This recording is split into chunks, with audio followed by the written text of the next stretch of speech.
Você sabe o que é planejar a perfeição durante 6 meses? Reservar um fim de semana num solar histórico no Douro, sabendo que aquele seria o ápice dos nossos 10 anos. E depois, ver tudo isso ser varrido com um sorriso casual e a frase: é só uma data no calendário. Naquele momento, enquanto ela voltava a sorrir para o telemóvel, o meu coração não se partiu. Ele simplesmente se transformou num bloco de gelo, e dentro dele nasceu uma certeza fria: eu daria a ela a liberdade que ela procurava. E seria eu a definir o preço. Sentei-me à mesa da cozinha, observando a minha mulher. Não a olhei com raiva, mas sim com uma curiosidade distante, como quem examina uma peça de museu que já não evoca emoção. Mariana estava ali, a teclar freneticamente, à luz do ecrã do telemóvel a refletir-se nos seus olhos, ignorando a comida chinesa requentada e, mais importante, ignorando-me. Tinha acabado de comunicar, com a mais perfeita indiferença, que os nossos 10 anos de casamento teriam de ser adiados. Não era um pedido, era um facto consumado. O nosso 10º aniversário. Desde janeiro, tinha trabalhado em cada detalhe. O jantar no restaurante mais cobiçado do Porto, aquele com vista para o Douro. A seguir, o fim de semana numa quinta no coração do Douro Vinhateiro, um lugar que ela sempre sonhou em visitar, com provas de vinhos e a tranquilidade que parecia ter desaparecido da nossa casa. Bilhetes para o concerto da banda que a tinha feito dançar na nossa primeira viagem juntos. Tudo cancelado. Por quê? Porque o grupo dela, as Amazonas do Vinho, tinha organizado uma excursão de degustação pelos vinhedos do Alentejo e já tinham dado os depósitos. Podemos celebrar no fim de semana seguinte, Afonso, disse ela, sem levantar a cabeça. É só um dia no calendário, não é o fim do mundo. Larguei os pauzinhos lentamente, o barulho seco na madeira foi a única resposta imediata. Ela esperava a discussão, a minha frustração, a minha súplica para que reconsiderasse. Viu no ligeiro tensionar dos seus ombros. Em vez disso, encontrou o silêncio. Um silêncio que a desarmou.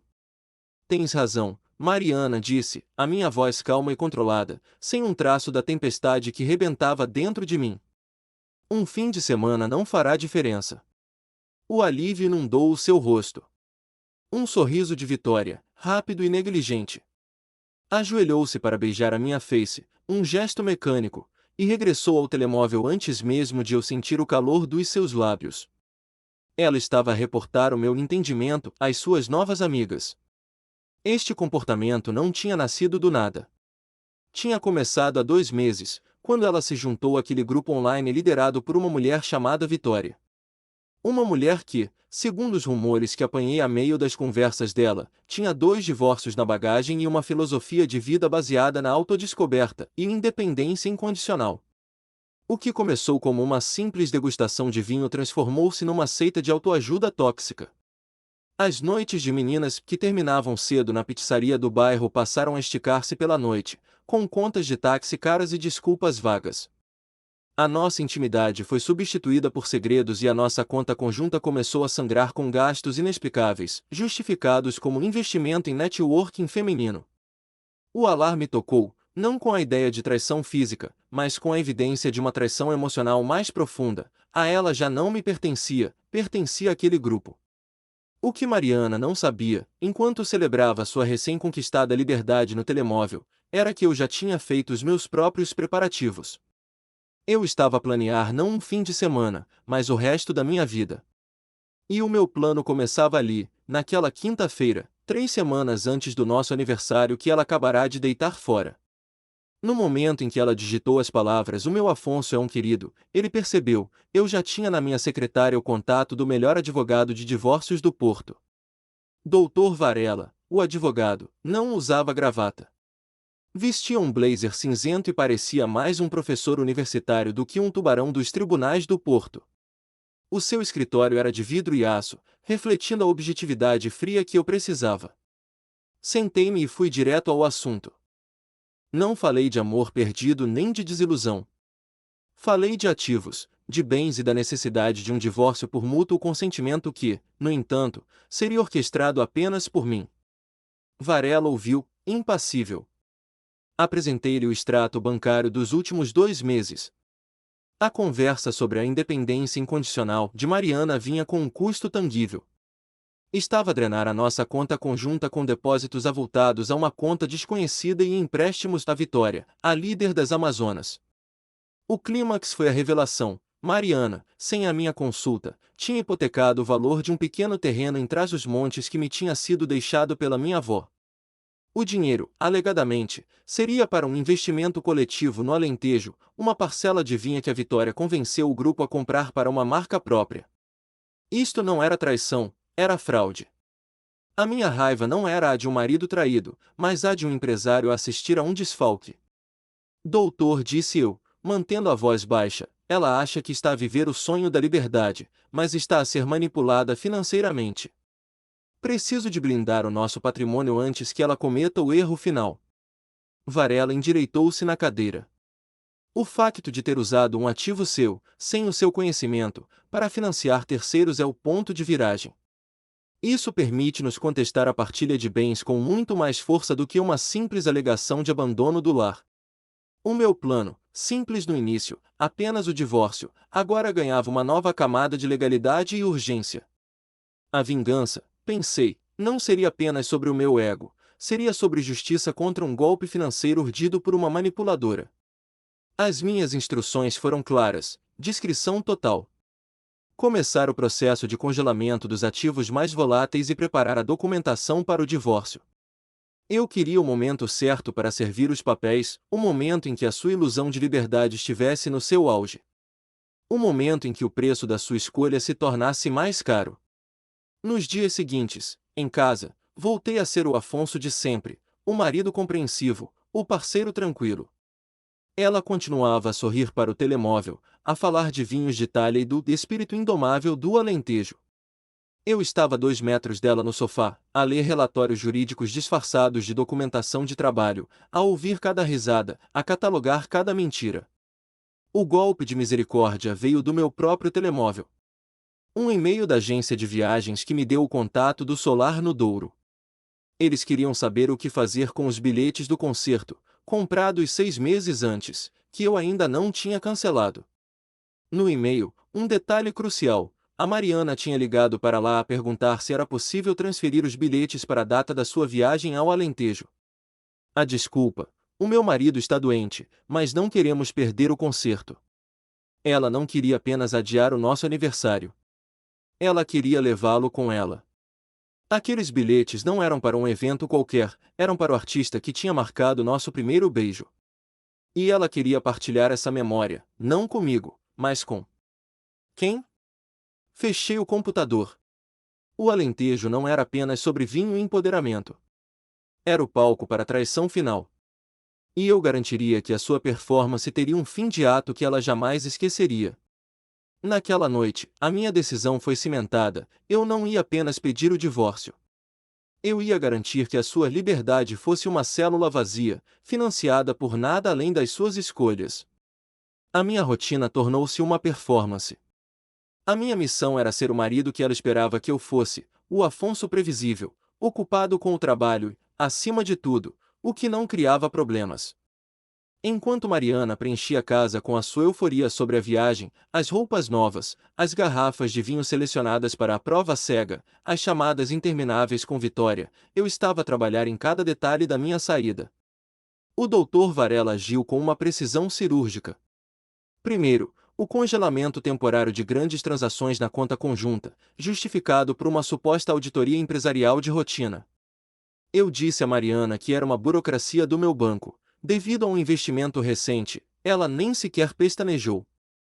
Ela estava demasiado absorvida na sua nova vida para se preocupar com a velha. O passo seguinte foi mais delicado. Eu precisava de provar o seu envolvimento total na fraude do terreno de Trás-os-Montes e de ligá-la diretamente à Vitória. No meio da sua pressa e distração, Mariana cometeu a negligência que eu esperava. Deixou o seu computador portátil ligado na secretária de casa, a meio de uma conversa no grupo As Amazonas do Vinho. Não hesitei. A ética tinha sido suspensa no momento em que ela hipotecou o meu futuro. A conversa era a prova que eu precisava. Vitória estava a pressionar o grupo para que todos os membros assinassem um novo documento legal para a compra da vinha. Este documento consolidava as suas contribuições financeiras como capital de risco e retirava a responsabilidade da Vitória em caso de falência, transferindo o risco para os investidores individuais, como Mariana. Meninas, é apenas uma formalidade para o notário, escreveu Vitória. Mas quem assinar até sexta-feira ganha a chance de se juntar a mim na prova VIP com o enólogo do Alentejo, este fim de semana. É o verdadeiro networking. Mariana respondeu com emojis entusiasmados e a promessa de assinar o quanto antes. O documento estava em anexo. Era um contrato obscuro, cheio de letras pequenas, que Varela me confirmou ser uma verdadeira ratoeira legal. Se ela assinasse aquilo, a sua responsabilidade pessoal pelos problemas do grupo dispararia. Imprimi o documento e enviei-o imediatamente a Varela. A armadilha estava montada. Eu tinha os papéis do divórcio prontos e as provas de fraude. Só faltava o elemento final da vingança, o timing e o local. O plano era simples, mas tinha de ser executado no dia da sua viagem. A excursão para o Alentejo seria na sexta-feira à tarde. Eu disse a Mariana que teria uma reunião de última hora em Lisboa, o que a acalmou, pois significava que eu estaria fora do seu caminho. Na manhã de sexta-feira, o ambiente em casa era de festa para ela. Vi-a fechar a mala, a sorrir para si própria no espelho, a sua energia radiante. Antes de sair, ela deixou um pequeno bilhete no balcão: "Desculpa o aniversário, querido. Mas isto é importante para o meu futuro. Vemo-nos domingo. Beijinho." Olhei para o bilhete. O meu futuro também era importante, e eu estava prestes a garanti-lo. Deixei-a ir. Não houve discussão, nem despedidas emocionadas, apenas um aceno casual que ela mal viu enquanto saía com a mala. Eu tinha lhe dado a liberdade de ir em busca da sua nova vida. Agora, era a altura de ela descobrir o custo dessa liberdade. Assim que o carro de táxi se afastou, o silêncio preencheu a casa, mas não era a mesma quietude da primeira noite. Este silêncio era tenso, o prelúdio de um trovão. Sentei-me e abri o computador. A minha primeira ação foi enviar a Varela o sinal: "A cliente saiu de casa." A minha segunda foi desativar o acesso de Mariana a todos os nossos serviços digitais partilhados e mudar as palavras passe. O relógio marcava o início da minha nova vida. No momento em que ela chegasse ao Alentejo, longe do porto e sem escapatória fácil, a minha jogada começaria. O relógio do meu carro marcava 18h30 quando recebi a mensagem de Varela. Curta e clara: "Documentos entregues no notário. A diligência está a começar." A minha ação de retaguarda tinha sido executada. O primeiro choque, o choque legal, estava em curso. Mariana e o grupo As Amazonas do Vinho estavam em Extremóis, no Alentejo. Longe de casa, sem acesso fácil aos nossos advogados, e a poucas horas da sua júbilo de networking. Enquanto eu voltava a transformar a nossa casa, a casa dela, na verdade, herdada da minha família, no meu espaço solitário, Mariana tentava contactar-me. O primeiro sinal de alarme veio quando ela tentou usar o cartão de crédito conjunto para pagar o jantar do grupo. Recusado. Ela pensou que era um erro do banco e ligou-me. A minha resposta foi breve, o tom levemente irritado: "Estou numa reunião em Lisboa. Deves ter excedido o limite que te dei para esta viagem. Tenta o teu cartão pessoal. Falamos amanhã." O limite era uma invenção minha, o cartão tinha sido desativado. Ela engoliu a desculpa, a minha falsa irritação a fazê-la recuar e a não insistir. Tentei imaginar o seu rosto, o seu sorriso tenso, a ter de usar o seu próprio dinheiro, ou pedir a uma das Amazonas que pagasse. O verdadeiro golpe veio uma hora depois. Mariana enviou-me uma mensagem, não com um tom de reclamação, mas de pânico: "Afonso, o que se passa? Não consigo aceder ao meu e-mail. Não tenho ficheiro para assinar o contrato da vinha. E os meus ficheiros de trabalho sumiram do nosso servidor na cloud." Este era o momento exato que Varela me tinha aconselhado a usar, o momento de máxima pressão e dependência. Liguei-lhe. Não usei o meu telemóvel habitual, usei um número descartável, dando ao meu gesto um ar de mistério e urgência. "Mariana, escuta-me com atenção", comecei, a minha voz fria e baixa. "Não estás em Lisboa, não estou em reunião. Estou no Porto. E acabei de falar com o teu advogado, o Dr. Varela. Ou melhor, o nosso advogado. Os papéis do divórcio foram entregues. Ouvi a respiração dela suspensa. Um silêncio que, desta vez, não era meu, mas dela. Divórcio? De que estás a falar? A sua voz era um sussurro incrédulo. Estou a falar do preço da liberdade que querias, continuei, sem dar espaço para sua negação. Estou a falar da hipoteca ilegal do terreno de trás dos montes. Aquele terreno que a minha avó me deixou. Aquele dinheiro que usaste para financiar a fraude da Vitória. Ela tentou interromper, mas eu cortei-a. Não tentes mentir. Tenho as provas. Tenho os e-mails com a Vitória, as transações. Eu sabia que a tua autodescoberta era apenas a capa para um buraco financeiro. E eu não vou afundar contigo. É por isso que não tens acesso aos teus ficheiros, nem ao dinheiro. Estão congelados. Legalmente. Para proteger o patrimônio que ainda podemos salvar. O seu pânico tornou-se raiva. És um monstro. Eu ia pagar. Era um investimento. Investimento? Um contrato que te torna pessoalmente responsável por todas as dívidas do grupo se as coisas correrem mal? Eu vi o documento, Mariana. Eu salvei-te de ti própria, disse eu, e a frase saiu mais amarga do que eu pretendia. E o que é que queres? Perguntou ela, a voz a tremer, a ilusão a desmoronar-se. O que eu quero? Eu quero o divórcio. Um divórcio rápido e limpo, sem contestação. Quero que reconheças o uso ilegal dos ativos.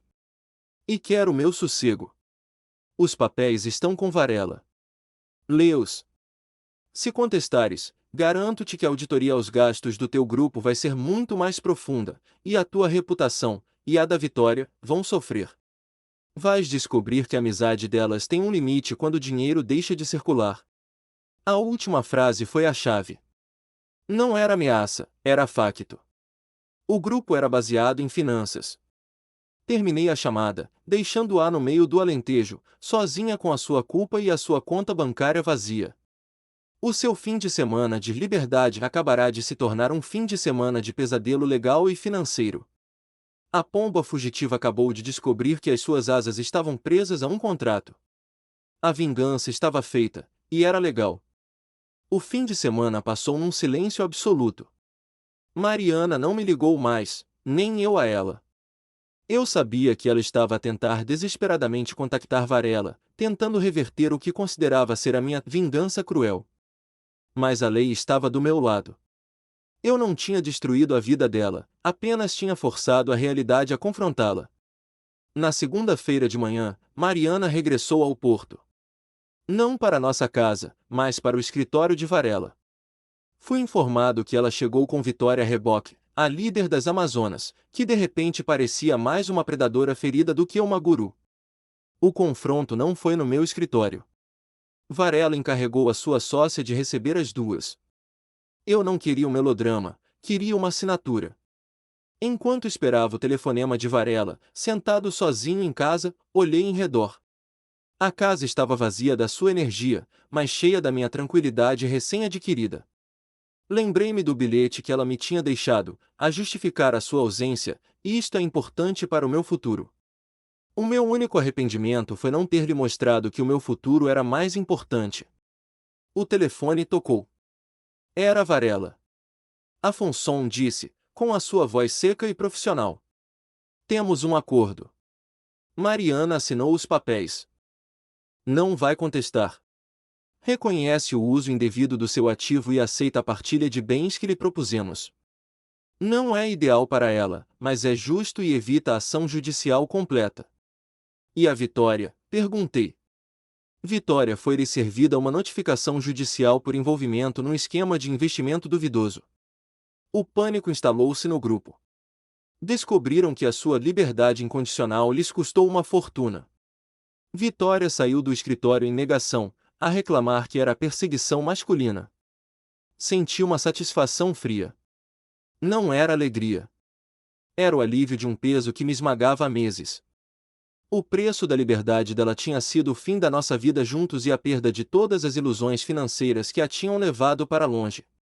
O preço da minha liberdade foi a coragem de ser o vilão no fim da história dela. 3 meses depois, o divórcio estava finalizado. Eu vendi a casa no Porto e comprei um apartamento mais pequeno, com uma vista deslumbrante sobre a Foz do Douro. Um espaço só meu, sem ecos de mentiras ou expectativas adiadas. Um dia, por curiosidade, verifiquei o perfil das Amazonas. O grupo tinha desaparecido. O perfil de Vitória estava privado. Mariana não tinha publicado nada novo. A última foto era dela, sorridente, a segurar um copo de vinho do Alentejo, com a legenda: "A liberdade". A ironia era palpável. Ela procurou a liberdade num caminho de irresponsabilidade e mentiras, e eu, o marido aborrecido, fui quem, paradoxalmente, lhe deu a verdadeira, mais dura, liberdade, a de começar do zero, sem o conforto da minha carteira ou do nosso casamento. Afinal, a vingança não é sempre um prato servido frio com drama. Por vezes, é um documento legal bem redigido e a serenidade de uma consciência limpa. Pergunta para os espectadores. O meu advogado disse que a minha ação foi legalmente inquestionável. Mas emocionalmente, foi implacável.